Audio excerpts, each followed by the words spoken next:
আসসালামু আলাইকুম, ক্যারিয়ার কানেক্টের পক্ষ থেকে আবারও স্বাগতম জানাচ্ছি আজকের পেপার কাট ভিডিওতে। আজকের তারিখ হচ্ছে 8 জানুয়ারি 2026। তো চলুন আমরা শুরু করি।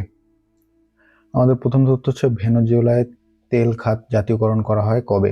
এটা হচ্ছে 1999 সালে। জীববিজ্ঞানের জনক বলা হয় কাকে? অ্যারিস্টটল, সবাই জানে। একক দেশ হিসেবে বিশ্বের সবচেয়ে বড় তেল উৎপাদক কোন দেশ? খুবই ইম্পর্টেন্ট, যুক্তরাষ্ট্র। বিশ্বে ভুট্টা উৎপাদনের শীর্ষ দেশ কোনটি? যুক্তরাষ্ট্র। ওয়ারেন্ট অফ প্রেসিডেন্স অনুযায়ী ইউসিজি চেয়ারম্যানের অবস্থান কত? 16 নং। সম্প্রতি লন্ডনে ফিলিস্তিন রাষ্ট্রের দূতাবাস উদ্বোধন হয় কবে? 5 জানুয়ারি 2026।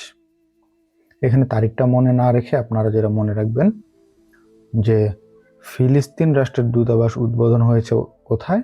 লন্ডনে, সম্প্রতি সময়ে। ঐতিহাসিক কাগমারি সম্মেলনের সঙ্গে কোন নেতার নাম জড়িত? মাওলানা ভাসানী। যৌথ নদী কমিশনের বাংলাদেশ পক্ষের চেয়ারম্যান কে? সৈয়দা রিজওয়ানা হাসান। পরিচলন বৃষ্টিপাত ঘটে কোন অঞ্চলে? নিরক্ষীয়। এটা কিন্তু বিজ্ঞান থেকে আসার সম্ভাবনা খুবই আছে। এরপর আছে বিশ্বের প্রথম কৃত্রিম বুদ্ধিমত্তা মন্ত্রীর নাম কি? এরা হচ্ছে ডিএলা। তো আজকে এই পর্যন্তই। সবাই ভালো থাকবেন আর সবাই চ্যানেলটি সাবস্ক্রাইব করবেন। প্রত্যেক দিন আমরা আপডেট দিই, অবশ্যই সাবস্ক্রাইব করবেন।